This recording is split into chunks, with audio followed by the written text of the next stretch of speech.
Hello and welcome to the knowledge source. तो आज के सेशन में हम डिस्कस करेंगे कोविड-19 की वैक्सीन में भी अवेलेबल हो चुकी है, क्योंकि अभी एक रिसेंट जर्मन कंपनी है बायोनटेक और एक फिजर कंपनी है यूएसए की। तो दोनों ने कोलैबोरेशन करके अभी एक वैक्सीन जो तैयार किया है, उसमें ये देखा जा रहा है कि मोर देन 90% जो वैक्सीन की इफेक्टिवनेस है वो इससे ज़्यादा है। तो ऐसा माना जा रहा है कि मे बी दिसंबर के लास्ट तक या जनवरी तक ये वैक्सीन अवेलेबल हो जाएगी। तो इस सेशन में हम डिस्कस करेंगे क्या वैक्सीन इसने कौन से कंपनी ने बनाया है, इसकी ट्रायल्स जो अर्ली साइंस हैं वो किस तरीके के हैं, और इसमें इंडिया को क्या कब तक मिल सकती है या कुछ ऐसे। तो चलिए डिस्कस करते हैं। सबसे पहले मैं आपको बता दूं, आप हमारे Telegram channel knowledge at source से आकर जुड़ सकते हैं, या फिर आप हमें फेसबुक पे भी फॉलो कर सकते हैं। नॉलेज एट सोर्स के नाम से हमारी पेज है, जहाँ पे हम डे टू डे जो भी वीडियोस अपलोड या फिर जो भी इंफॉर्मेशन प्रोवाइड करते हैं regarding preparation of civil services, वो आप ले सकते हैं। तो देखिए, एक्चुअली अभी अर्ली न्यूज़, अभी फिजर जो कंपनी है बायोनटेक के साथ मिलके कल उसने बोला है कि ये जो वैक्सीन कोविड-19 की जो तैयार हुई है वो बहुत ही स्ट्रॉन्ग है, इफ़ेक्टिव है, और जो एक्सपेक्टेशंस था उससे कहीं ज़्यादा ये वर्क कर रही है। तो एक बहुत ही अच्छी साइन है, क्योंकि अभी आपको पता होगा यूएसए, इटली और इंडिया में जो जिस तरीके से रफ्तार थी, इंडिया में तो खैर जो डेथ की स्पीड थी वो बहुत कम थी, but as compare to other western countries like USA, Italy, इन सब कंट्रीज़ में डेथ की जो स्पीड थी वो बहुत ही हैवॉक थी। तो इसके चलते अब ये देखें हम, तो ये एक बहुत ही राहत वाली बात है। मे बी शायद अवेलेबल हो जाए दिसंबर तक और जनवरी के फर्स्ट वीक तक, क्योंकि अभी ट्रायल्स अभी इसके और सारे करने होंगे। अर्ली साइंस अभी ये बता रहे हैं कि ये ट्रायल जो भी हुए हैं वो बहुत ही इफ़ेक्टिव वर्क कर रहे हैं। तो ये डेटा जो अभी ह्यूमन ट्रायल्स हुए हैं उसमें पाया जा रहा है कि 90% जो डेटा है,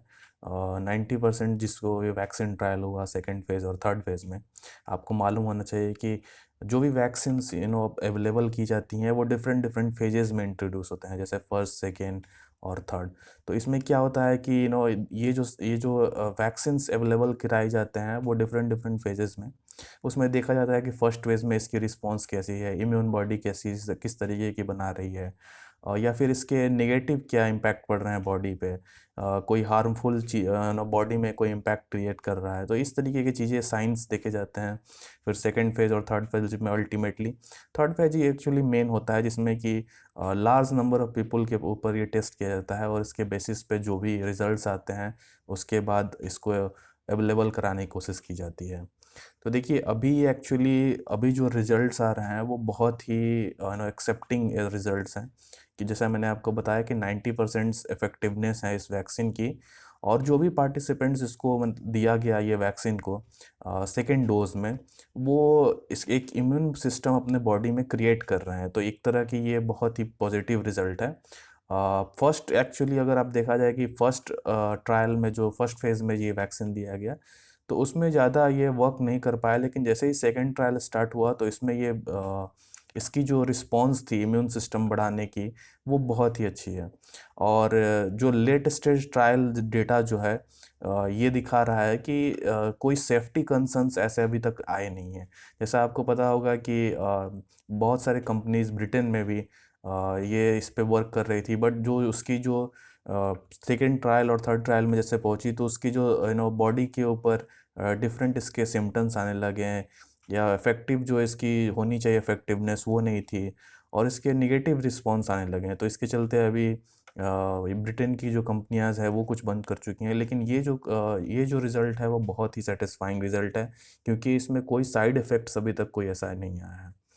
तो देखिए, अब क्या है कि ये जो प्रोसीजर जो है, ये फिजर और बायोटेक जो कंपनी है वो किस तरीके के प्रोसीजर एक्चुअली फॉलो कर रही है, ये हमें समझने की कोशिश कर रही है। तो देखिए, ये जो वैक्सीन जो यूज़ कर रहे हैं वो आरएनए है, mRNA, जैसे मैसेंजर आरएनए इसको बोलते हैं,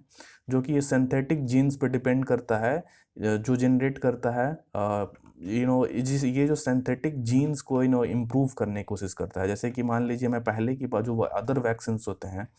वो क्या करते हैं कि आपको बाहर से कोई अगर मान लो इम्यून सिस्टम क्रिएट करने की कोशिश की जाएगी, लेकिन ये जो है, ये क्या करता है कि आपके अंदर के एमआरएनए जो है, मैसेंजर आरएनए जो जिसको बोलते हैं, उसको प्रोटीन को ये रिकॉग्नाइज करता है सबसे पहले, और इसके बाद उसको किल करने के लिए कोशिश करता है। तो इसके बाद जो भी पैथोजेंस हैं वो बॉडी के अंदर वो मर जाते हैं। और ये जो पेशेंट की इम्यून सिस्टम है उसको क्या करता है कि ये वायरल प्रोटीन्स ये हमेशा अपने आप में ही है, जिसके चलते क्या होता है कि कोई भी हार्मलेस प्रोडक्ट्स बॉडी के अंदर क्रिएट नहीं होता है, और एक ये सफिशिएंट रोबस्ट इम्यून सिस्टम इससे तैयार कर देता है। तो इसमें जैसे अगर मैंने आपको बताया कि ये फिफ्जर और बायोटेक जो कंपनी है वो एक सिंथेटिक जीन्स पर डिपेंड करती है, और ये एक्चुअली ये जीन जो है वो मैन्युफैक्चर हो सकता है एक वीक में ही, और ये लार्ज स्केल पे प्रोडक्शन इसकी हो सकती है। तो ये इसकी बेनिफिट्स है, क्योंकि अगर जैसा मैंने आपको बताया कि अगर अर्ली साइंस जो अभी दिख रहे हैं मे बी नवंबर या दिसंबर तक, अगर